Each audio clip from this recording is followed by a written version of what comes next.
People always tell me that one of the reasons why they play video games is to have fun and escape the pressures of the real world. Apparently, nobody gave that memo to game developers because it seems like a day can't go by without me hearing about a product that simulates what it's like to drive a bus, tend to a farm, work as a border guard, fix motorcycles, or sit in the seat of an air traffic controller. The newest example of this trend is the boring and painfully repetitive game Boris the Rocket, which sends you to the coldest and most isolated part of Russia to work as a mustachioed missile operator. The result is a monotonous job where we mine materials, study the user manual, brew our own alcohol, and maybe, if we're lucky, get eaten by an angry bear. Yeah. It's gonna be one of those reviews.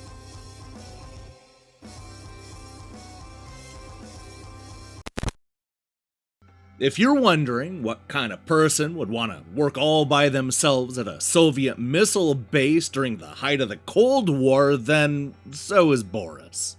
This is a simple man who gets arrested on trumped-up charges and forced to work in the middle of nowhere doing one of the most dangerous jobs on the planet.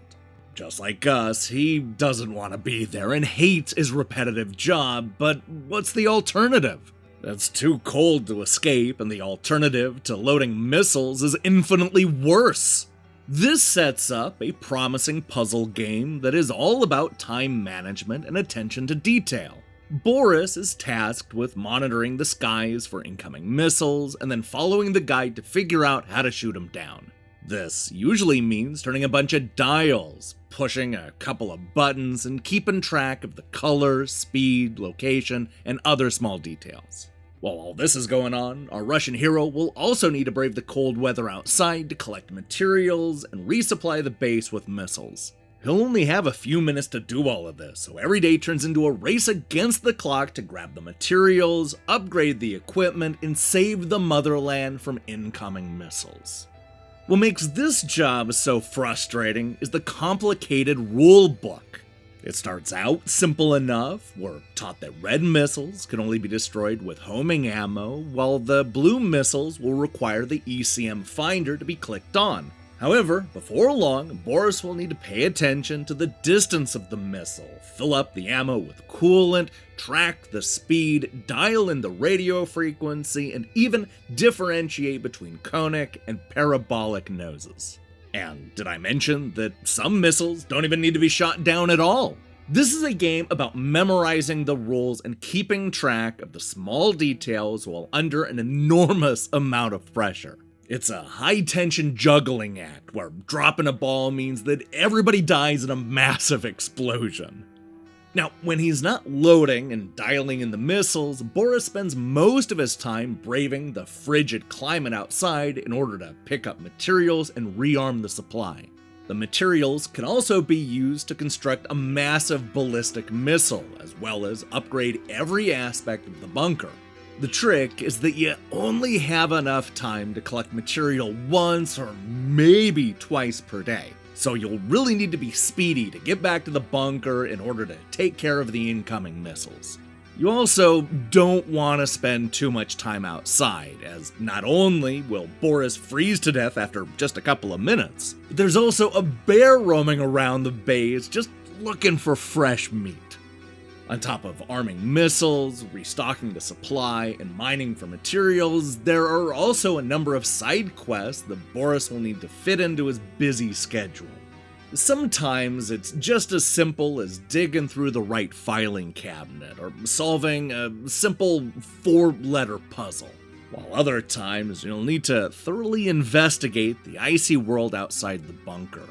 I like how this adds to the mystery and meta-story, though I wish that these side stories were more interesting and better implemented with the main quest. These diversions aren't quite enough to make you forget that you're essentially doing the same thing every single day, almost as if it's Soviet Russia's very depressing remake of Groundhog Day.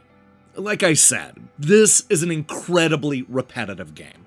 It's also surprisingly frustrating.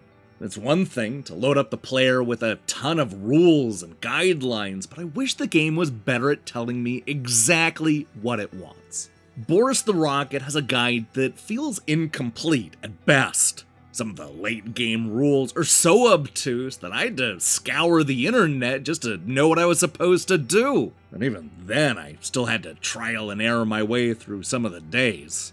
And let me tell you, don't even think about taking a few days off or even playing another game, because relearning all the random and nonsensical rules is a real pain. It also doesn't help that Boris is no fun to play as.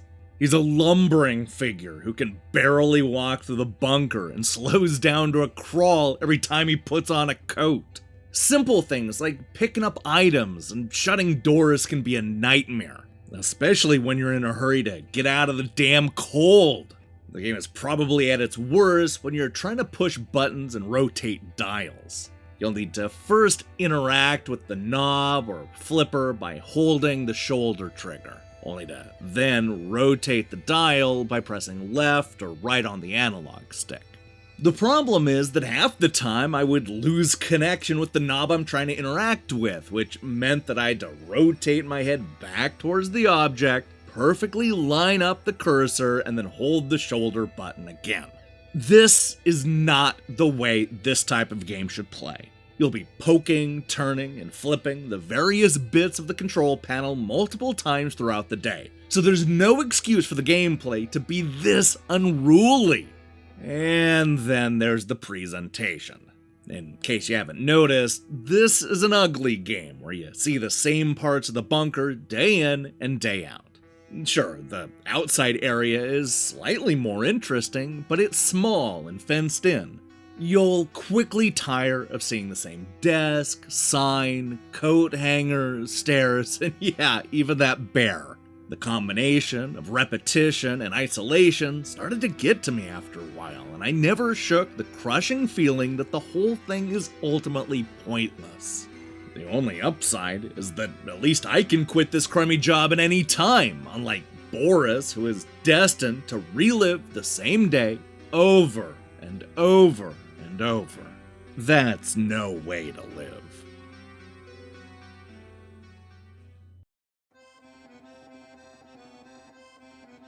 While initially compelling, Boris the Rocket ultimately becomes a life-draining exercise in repetition. Working at a Soviet missile base may sound like fun, but the horrendous gameplay and monotonous missions make the game feel like hard labor. All this is made substantially worse by the obtuse rulebook and side quests that go nowhere.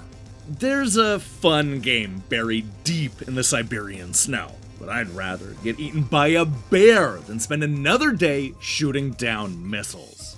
I quit. Hey, thanks for watching our review.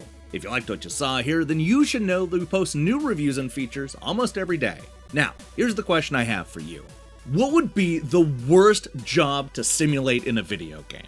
From truck drivers to farmers to being an air traffic controller, there are a lot of job simulators out there. But what real-world job would be the worst to simulate? Oh boy, I can't wait to see your answers in the comments below. In other news, we'll be back shortly with a review of Boy Beats World, a new adventure game that seemingly takes inspiration from both Zelda and rhythm games. Yeah, it's pretty great. In the meantime, I strongly recommend you click that subscribe button and support what we're doing here. Until then,